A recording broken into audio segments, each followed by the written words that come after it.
Hello, it's Justin Woodall, your trusted Athens real estate advisor. Today I want to talk to you simply about how to live in a house while you've got it on the market. You know, so many times that's a pain point for a lot of people.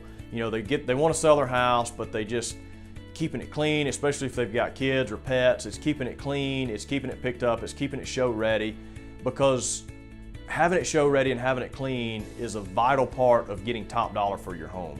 So it can be a pain for people when they list it and they're constantly having to clean it and do this and that. So what do we recommend? How do you survive that? How do you get through living in your home while it's listed? So here's just a few little tips I've got for you.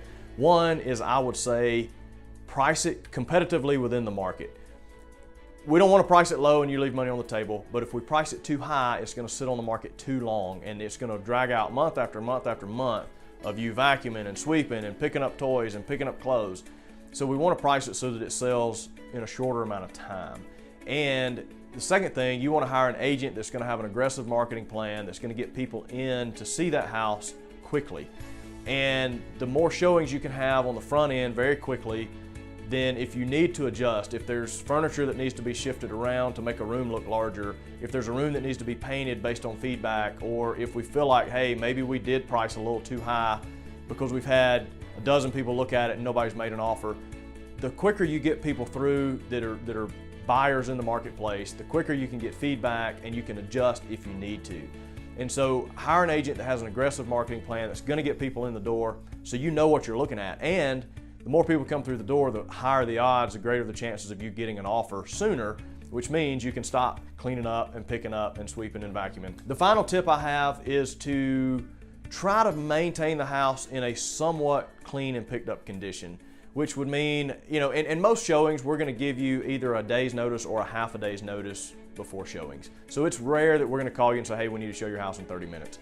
That's not likely to happen. It happens occasionally, but it's not likely. Usually you'll have a day or a half a day's notice. So I like to tell my clients, you know, before you go to bed at night, put the dishes up, make sure the floor's picked up, just make sure it's in an overall clean condition.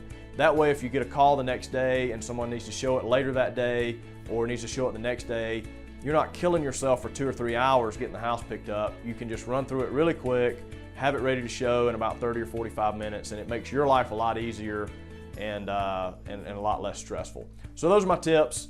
We sell houses with people living in them all the time. We understand your pain. We understand it can be difficult, which is why we try to get them sold quickly in a reasonable amount of time and bring in as many clients or as many potential buyers as we can. So I hope that's been helpful. If we can do anything for you, a friend, family member, coworker, let us know.